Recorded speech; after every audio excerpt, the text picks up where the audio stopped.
Welcome to the Weekly Pulse by CrewAssist, giving you the latest updates from the aviation industry. Airlines, new records and new roles. Air Transat, a Canadian airline based in Montreal, has made history by flying the longest commercial flight on single-aisle, Airbus A321 long range. The flight from Montreal, Canada to Athens, Greece took 8 hours and 20 minutes, covering a distance of 7,600 kilometers. The Greek airline Aegean just announced a new cabin crew role, the hygiene attendant. The role is primarily to assist passengers to follow all safety measures while boarding the flight and during disembarkation, thus assuring that air travel remains the safest way to travel, not only for themselves, but also for their fellow passengers and cabin crew. Airports, new airport in the Bundesrepublik. New Berlin Brandenburg Airport, BER, is about to open. Sadly, though, the historic Berlin Tegel Airport will cease operations and flight will be transferred to the new airport. This will offer seamless connectivity. Aerospace, conversion on the rise and domestic recovery. The COVID pandemic is proving to be a major factor that is pushing airlines to convert some of their aircraft from passenger airplanes to cargo ones. Passenger to freighter programs is on the rise with OEMs, and Airbus just delivered its A321 to Qantas, while Boeing is providing Kalita with a converted 777 freighter. China Express Airlines has announced that it will commit to take around 100 domestically built jets for the rise in domestic air traffic in mainland China. These will be 50 ARJ21s. Fun fact of the week: as we bid farewell to most B747 jumbos around the world heading to retirement, it's interesting to note that they collectively transported 5.6 billion people. That's around 80% of the entire world's population. The jumbos have also logged more than 78 billion kilometers, or about 101,000 round trips to the moon. Antoine de Saint-Exupéry, the famous author of The Little Prince, once said, "The airplane has unveiled for us the true face of the earth." Stay relevant, stay sharp, and be ready. CrewAssist by OSM Aviation.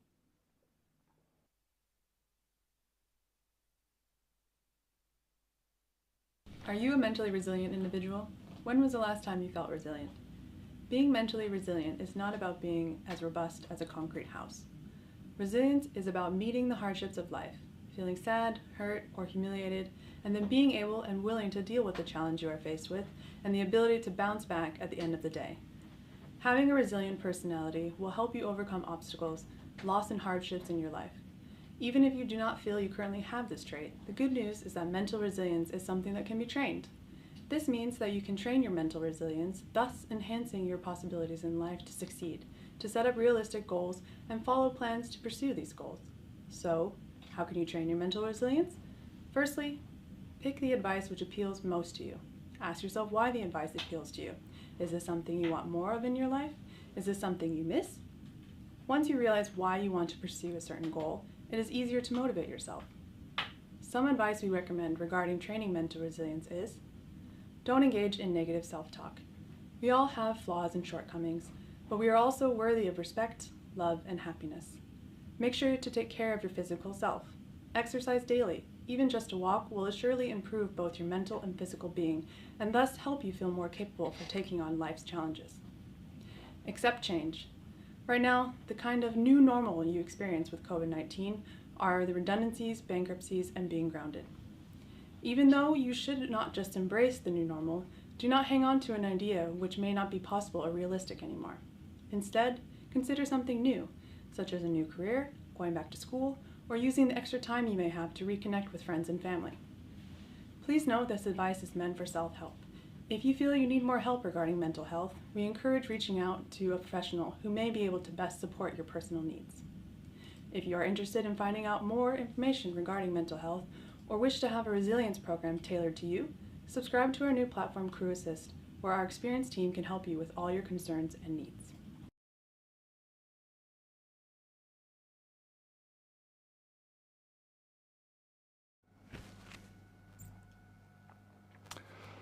Okay, to wrap up the weekly pulse for week 45, we're going to take a look at some numbers. It's definitely no secret that aviation has been through a few crises before.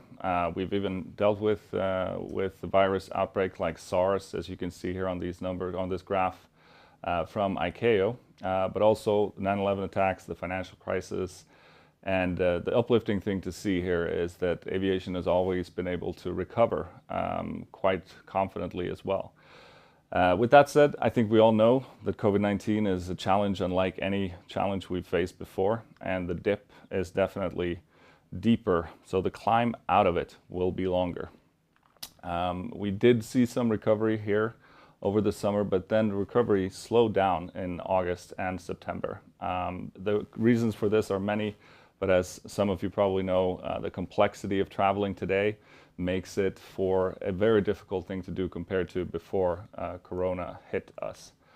But although at least the European market has been set back by the second wave that we're seeing now, it's also interesting to look at the data from IATA as the forecasted growth has been reduced, but not a lot. It's been reduced from 63% to 66% compared to the last forecast. Load factors remain well below break even. This is obviously an important limit to get back up above. As long as we can get above break even, at least the airlines will not be losing money, and that's the goal. That's where we need to climb in the first phase to make sure that we preserve the industry and the operators in the market. If we go on to look at the variations between the domestic air travel markets, I think this one is really interesting. It shows that markets that have been successful in dealing with the virus and also has a self-sustainable domestic market, such as China and Russia, which you can see here, are the ones who have climbed the furthest and been able to recover the best so far. And China has also been the country that's dealt with the pandemic for somewhat longer. But to us, this is positive indications in the market. Obviously, there's still a lot of hurdles, a lot of things and problems to solve moving forward, and the European and the North American markets as well. So we definitely need to stay focused. But it's interesting and uplifting to see that it's possible to get up to close to the levels that we were at if you have a self-sustainable domestic market.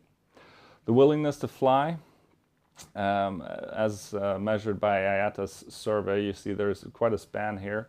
No wait at all. A few people are very eager to get back out to travel, but some say that, at least I want to wait a couple of months after things have stabilized, and a large portion also wants to wait 6 months or more, and then you have those that want to wait a year. But we will get back eventually. I think another interesting point to lift out as well is the Boeing market outlook that was released a few weeks ago. And this market outlook is the one from 2019. As you can see here, even in quite mature markets like North America and Europe, the pilot demand in the next 20 years was quite substantial.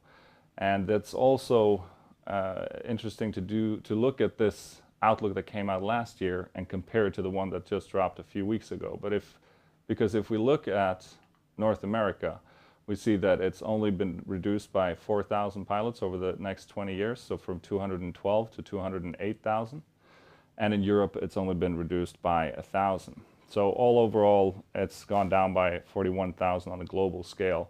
And I think it's both uplifting and important to remember that we will get out of this eventually. And when we do, there's still going to be a need for professional air crew, technicians, pilots, cabin crew, you name it. There will be jobs to be had, and we just need to be ready for it. Another draft here, or another excerpt, I should say, from Boeing's market and technician outlook is that new personnel demand is based here, like I said, on a 20-year fleet forecast. And they are in a position, both Boeing and Airbus, I would argue, to make a very good educated guess as to what the market needs. They've been putting out these outlooks for quite some time and doing these analysis. So it's a good indication for the more long term, although we know that in the short term, the industry now is really, really struggling. And as they point out here on this slide as well, while the current industry downturn driven by COVID-19 has resulted in a temporary oversupply, the long-term need remains robust. Remember that. It's an important thing to keep in mind. The fundamentals driving passenger and air traffic remains strong. As soon as we get to a stable market, restrictions become less quickly changing and more synergized between nations, I'm sure we're going to see an impact on the numbers as well. So thanks for tuning in to today's Weekly Pulse by CrewAssist. We hope you like it, and remember to let us know if you have any feedback. Send us an email, crewassist@osmaviation.com, or hit us up on one of our social media channels. Thanks for tuning in.